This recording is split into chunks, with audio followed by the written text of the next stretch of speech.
I'm back, and you're listening to the Critical Hour on Radio Sputnik. I'm Wilmer Leon.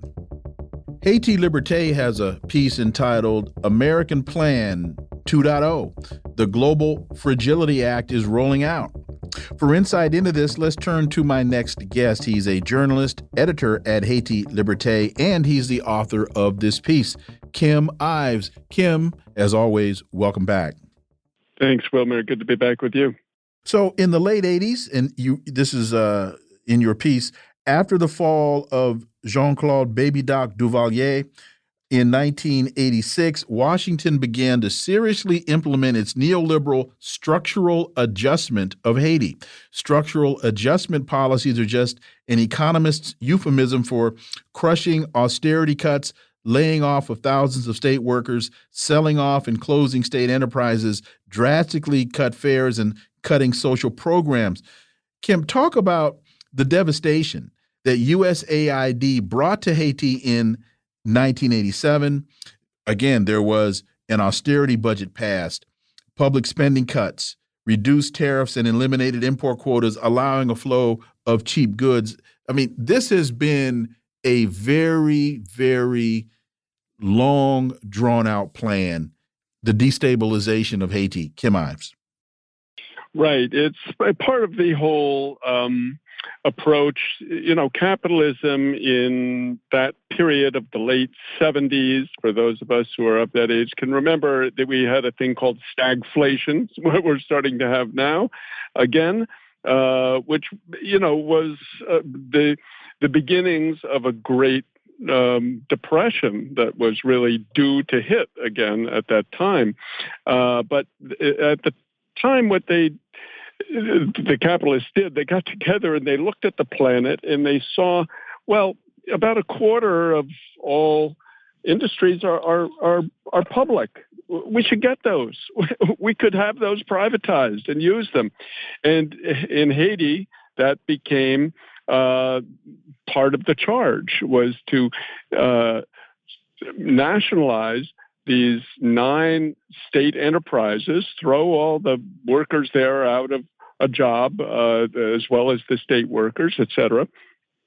And they launched in the Caribbean, and it's always posed as they're giving help. It was called the Caribbean Basin Initiative, or CBI. It launched in 1984. And this, again, was under Reagan. And so they went to Haiti and they said, all these industries that you have, which were established as state industries and had functioned actually quite well as state industries, you know, they have to be privatized. You have to sell them. You know, you can't afford these anymore. And Duvalier was sort of in the way because, you know, he was skimming and getting some money out of them. So they basically gave the green light for him to be overthrown, which the people were too happy to do in 1986 on February 7th. And that's when the neoliberal restructuring of Haiti really, you know, got underway in a serious way. He was sort of blocking it a little before. They'd sent a guy called Marc Bazin, who was a World Bank economist, in to be his finance minister, and Duvalier fired him after a few months. But then they had the coup, and they thought they were going to install Bazin as president. And in any case, to make this story a little shorter than it could be, they started to just privatize, destroy all the state industries. They started to dump rice on the country, destroying rice farmers. It really began the gutting of the Haitian economy, and the result was the people rebelled, rose up. They did not elect Marc Bazin as president, which the U.S. thought would be a shoo-in. Instead, they elected the nationalist, anti-imperialist, liberation theologian priest named Jean-Bertrand Aristide, and that began a cycle of coups d'etats and then military interventions, which we're living through to this day. In fact, you mentioned they dumped rice on the country, destroying rice farmers. That's very similar, I believe, to what the United States did to Mexico with corn through NAFTA. Exactly, exactly. And it's the same process. And Bill Clinton did a very famous mea culpa in front of the Congress. And actually, to me, in the halls of the United Nations, it was shown on Democracy Now! Back in the day.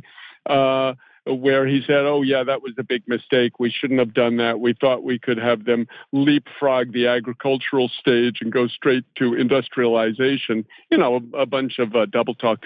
But the long and short of it was and this was in his own words, was basically helping out the Arkansas the farmers, quote unquote farmers, who have these combines which are a mile wide, you know, and of course a Haitian peasant with a hoe, he can't compete with that kind of you know, technological gap. And so the U.S. began dumping under the late Reagan, during the Bush one, and during Clinton.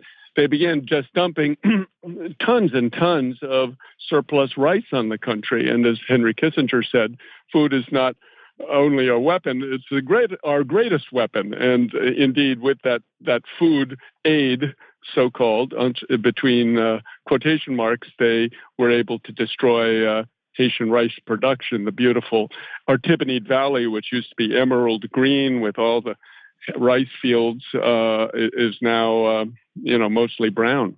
In fact, not to get too deep in the weeds, but in the book "The Choice" by the late Sam Yet, there's discussion about rice is one of the reasons why the United States went into Vietnam, was to prevent rice from that region flooding the market and impacting American rice farmers. But I'll just throw that out there. Didn't even know that. That's an interesting, that's a fun fact, as they say. Okay. Yeah, the book, "The Choice," phenomenal book. So you write in your piece now, nearly 4 decades later, neoliberal policies with their concomitant coups and invasions have devastated Haiti, leaving it chaotic, crime-ridden, and without an elected government. And guess who came to save Haiti from the damage it caused? Washington again. This time, the U.S. is using what might be called the American Plan 2.0. It is essentially a new alliance of USAID know-how with the muscle of the Pentagon. The new American plan is called the Global Fragility Act, or simply GFA. Kim Ives. Yeah, this is what we have to get on the radar of the progressive anti-imperialist movement here in the U.S. The U.S. has concocted, with total bipartisan support, this bill, the Global Fragility Act, was passed under Trump in December 2019. And it essentially weds USAID, which is an arm, the humanitarian arm of the State Department, with the Pentagon. And what they do is they're going around to countries. Their first 5 countries are Haiti, Libya, Mozambique, Papua New Guinea, and then West Africa. I don't know why they call West Africa a country, but you know, it's Cote d'Ivoire, Congo, Togo. Those countries in the West Africa are where they're seeing them as fragile states. These are states which are fragile to what? Revolution, basically, or even worse, being taken over by the Chinese juggernaut, which is coming at them with the Belt and Road. And I think Haiti is one country that they're really anxious not to lose, because it sits in the middle of the belt of islands across the Caribbean. Now, according to Biden, our front yard, Cuba, Haiti, and Dominican Republic sharing the island of Hispaniola, and Puerto Rico. And I think Haiti now has become the #1 pilot case for the Global Fragility Act. And essentially what happens is they come in bringing humanitarian aid, but also deployment of U.S. troops. So you are essentially going to have a U.S. military base in Haiti, supposedly to guard against the gangs. And that's why we see all the talk about gangs. Oh, these, gangs are running the country. It's a humanitarian catastrophe. So they've got to create this huge boogeyman. The Haitians cannot rule themselves, and they need foreign troops to maintain order. And so this is just the narrative that they keep hammering and hammering and hammering in the press. We at Haiti Liberté, as we've talked about on this show, have been pushing back, saying, no, the Haitian people are organizing themselves to resist criminality, which does result, for sure. But in fact, it's the gangs which are the most proactive in fighting the criminality that they're labeling as the number one gangs.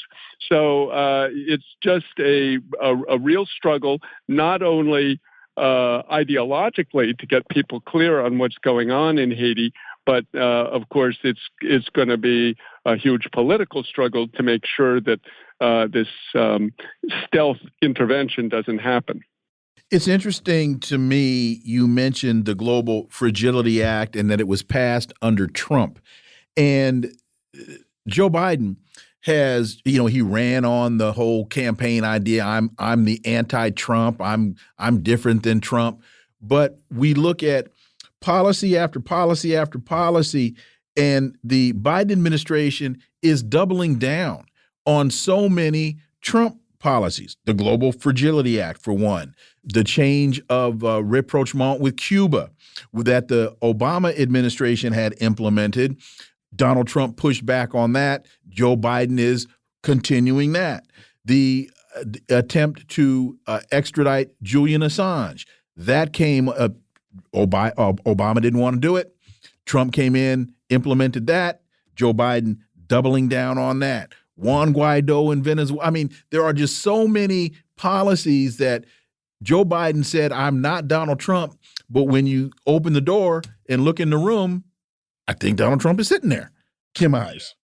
The hypocrisy of the Biden administration is just infuriating, and in fact makes them so much worse than Trump, because Trump, I think in the case of this Global Fragility Act, this was really a project of the deep state, which has, since even before Trump, seen that China was going to be the next big strategic enemy that we had to fight and conquer.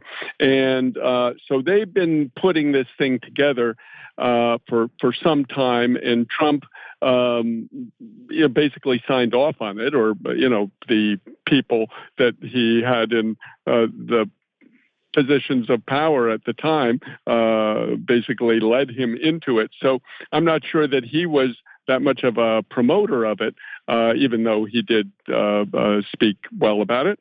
But it's really the Biden sector, the deep state, the deep multinational corporation axis, which is now working to diffuse and destroy Trump, with their mockery of legal procedures against him. So we really see the GFA is going to become, as the U.S. tries to shore up its neo-colonies throughout Latin America, Africa, and Asia, we're going to see this is going to really start to come into the popular discourse in a big way. But Haiti has, as usual, been the laboratory where they're testing it, or beta testing it.